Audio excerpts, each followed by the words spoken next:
BJP Hyderabad president MLC Ramachandra Rao నిన్న V3 న్యూస్తో మాట్లాడుతూ గత కొద్ది కాలంగా దేశంలో రాష్ట్రంలో లాక్డౌన్ విధించడం వల్ల మోడీ పిలుపు మేరకు పేద ప్రజలకు సామాన్య ప్రజలకు అందరూ కూడా మోడీ కిట్ అందజేస్తున్నారని వివిధ ప్రాంతాలలో మా వాళ్ళందరూ కూడా ముందుకు వచ్చి సందర్భంగా మేము ఉదయం పూట టిఫిన్స్ మధ్యాహ్నం కావాల్సిన సరుకులన్నీ అందిస్తున్నామని చెప్పారు. మరి ఈ రకంగా స్పందిస్తూ Bharatiya Janata party lockdown announcement అయిన తర్వాత దేశవ్యాప్తంగా కూడా ప్రధానమంత్రి నరేంద్ర మోదీ గారు నడ్డా గారు ఒక పిలుపునిచ్చారు కార్యకర్తలకు. ఈ దేశంలో ఎవరు కూడా ఆకలితో ఉండొద్దు, ఎవరి కూడా నష్టం జరుగుతుంది కరెక్టే, కానీ ఆ నష్టాన్ని మనం వాళ్ళ కష్టాన్ని మనం ఆదుకోవాలి భారతీయ జనతా పార్టీ కార్యకర్తలుగా. అందుకే ఫీడ్ ది నీడీ అనే కార్యక్రమాన్ని భారతీయ జనతా పార్టీ తీసుకోవడం జరిగింది. దాని యొక్క పేరు మీద మేము చాలా కార్యక్రమాలు పేదవాళ్ళకు భోజనం కానీ పేదవాళ్లకు గ్రాసరీస్ అంటే రేషన్లు ఇవ్వడం కానీ అటువంటి కార్యక్రమాలు చేస్తా ఉన్నాం. దాదాపు 45 రోజుల నుంచి ఈ లాక్డౌన్ సందర్భం అనౌన్స్ అయినప్పటి నుంచి ప్రకటించినప్పటి నుంచి కూడా నగరంలో భారతీయ జనతా పార్టీ కార్యకర్తలు అన్ని కాన్స్టిట్యున్సీస్లో అన్ని డివిజన్స్లో కూడా ప్రతిరోజు వందలాది మందికి ఈరోజు వారి తరఫు నుంచి వారికి స్తోమత ఉన్నా లేకున్నా వారి భోజనం చేసిన తర్వాత 5గురికి భోజనాలు పెట్టడం కానీ ఇంటి పక్క వాళ్ళకు బీదోళ్ళు ఏమైనా ఉంటే వాళ్ళకి రేషన్లు ఇవ్వడం కానీ కార్యక్రమం చేస్తూ ఉన్నారు.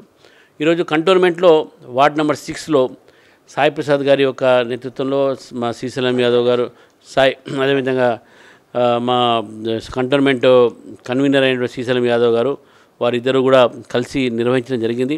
మరి ఈ కార్యక్రమానికి సీనియర్ నాయకులు బీజేపీ లోకల్గా వచ్చారు.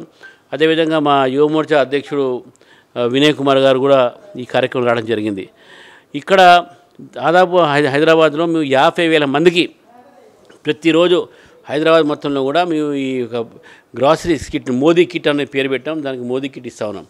అది కాక 25,000 మందికి టిఫిన్లు కానీ లంచ్ కానీ డిన్నర్ కానీ ఇది 25 మందికి అదనంగా చేస్తా ఉన్నాం. అంటే 75,000 మందిని ఈరోజు భారతీయ జనతా పార్టీ కార్యకర్తలు ప్రతిరోజు హైదరాబాద్ నగరంలో మేము సేవ చేస్తూ ఉన్నాం ఫీడ్ ది నీడీ అనేటువంటి కార్యక్రమం కింద. ఇది చాలా దీనితో పాటు యువమోర్చా కూడా బ్లడ్ డొనేషన్ చేస్తూ ఉంది.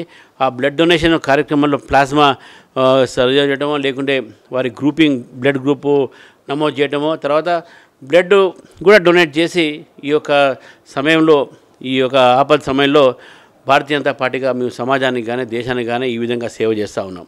కొద్ది రోజుల క్రితం ఎంఐఎం పార్టీ కార్యకర్త మరి ఎస్సీ మహిళపై చేసినటువంటి దారుణాన్ని ఖండించారు. రాబోయే రోజుల్లో ఇలాంటి సంఘటనలు జరగకుండా చూస్తామని కేసీఆర్ ప్రభుత్వం ఎంఐఎంకు తొత్తుగా మారిందని తెలియజేశారు.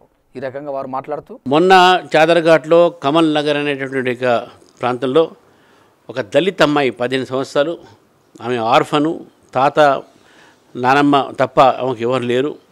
మళ్ళీ ఆమెని ఒక షకీల్ అనేటటువంటి ఒక ఎంఐఎం కార్యకర్త వార్డు మెంబర్ కూడా ప్రయత్నం చేశాడు. ఆయన ఆ అమ్మాయి మీద అత్యాచారం చేసి రేప్ చేసి పారిపోతుంటే అక్కడ స్థానికంగా పట్టుకొని మధ్యరాత్రి ఆమె 1:30కు నీరు పెట్టే సమయం అక్కడ. ఆ సమయంలో వాళ్ళ ఇంటి దగ్గర నీరు వస్తుందని చెప్పేసి బయటకు వస్తే అక్కడ బాత్రూమ్ టాయిలెట్స్ ఉంటాయి, కామన్ టాయిలెట్స్. ఆ ప్రాంతంలో పక్కన తీసుకుపోయి రేప్ చేయడం జరిగింది. ఆమె అరిచినందుకు స్థానికంగా అందరూ బయటకు వచ్చి వాడిని పట్టించి పోలీసు వాళ్ళకు పట్టించడం జరిగింది. అయితే మధ్యరాత్రి 2 గంటలకు జరిగినప్పుడు కూడా పోలీసు 12 గంటలకు ఎఫ్ఐఆర్ చేశారు. ఇదో ఎంఐఎం అక్కడ ఉన్నటువంటి ఎమ్మెల్యే కానీ అక్కడ ఉన్నటువంటి ఎంఐఎం నాయకులు వీళ్ళందరూ కూడా పోలీస్ మీద కానీ ప్రభుత్వం మీద ప్రెజర్ పెట్టి ఈ అబ్బాయిని రక్షించే ప్రయత్నం చేస్తున్నారని చెప్పి మాకు పూర్తి ఒక అనుమానంగా ఉంది. నేను బంగారు శృతి గారు మాజీ మంత్రులు విజయరామారావు గారు మేము కూడా పోవడం జరిగింది.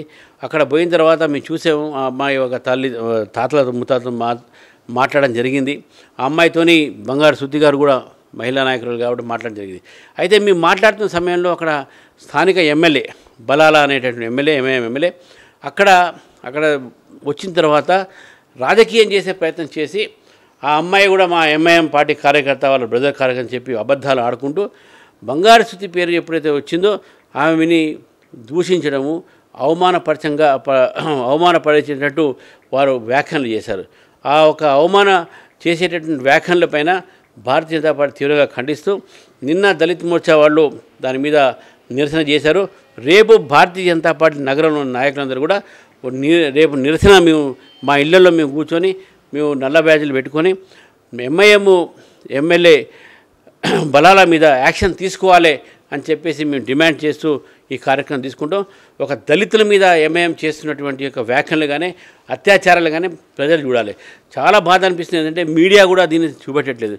మీడియా వేరే ఎక్కడైనా బీజేపీ పాలిత దేశంలో రాష్ట్రంలో ఎక్కడైనా ఎవరైనా ఇట్లా ఈ సంఘటన జరిగితే దుమ్మారం లేచేవాళ్ళు. కానీ ఈరోజు ఒక ఎంఐఎం కార్యకర్త ఒక దళిత అమ్మాయి మీద రేప్ చేస్తే ఎందుకు మాట్లాడలేదు? ఎక్కడ పోయినా ఈ లౌకికవాదులు, ఎక్కడ పోయినా ఈ మేధావులు ఎందుకు మాట్లాడని చెప్పేసి భారతీయ జనతా పార్టీ మేము ప్రశ్నిస్తున్నాము. దీని మీద తప్పకుండా చర్య తీసుకోవాలి. ఎమ్మెల్యే మీద తీసుకోవాలి. అదేవిధంగా ఈయన ఉరిశిక్ష పడేట్లా ఛార్జ్షీట్ ఫైల్ చేయాలి. పూర్తిగా అక్కడ విట్నెస్లు బెదిరిస్తూ ఉన్నారు. ప్రభుత్వం అక్కడ పోలీసులు ఆ విట్నెస్లు కానీ విక్టిమ్స్ కానీ రక్షణ కలిగించాలి. ఆ ప్రాంతంలో చాలామందిని బెదిరిస్తూ ఉన్నారు. అంతేకాకుండా దగ్గరలో ఒక 1 కిలోమీటర్ లోపలనే ఉప ముఖ్యమంత్రి గారి ఇల్లు ఉంది. అక్కడ వారు ఒక్కసారి కూడా రాలేదు చూడటానికి. వారు ఒక్కసారి కూడా దాని మీద మాట్లాడడం జరగలేదు, స్పందించలేదు. అంటే ఈ ప్రభుత్వము ఎంఐఎం ఏ అత్యాచారాలు చేసినా, పోలీసులను తిట్టినా, పోలీసులను కొట్టినా, అత్యాచారం చేసినా, మహిళలను రేప్ చేసినా అంటే ఎంఐఎంని విచ్చలవిడిగా ఈ రాష్ట్రంలో వదిలిపెట్టారా అని భారతీయ జనతా పార్టీ ఈ ప్రభుత్వాన్ని ప్రశ్నిస్తూ ఉంది.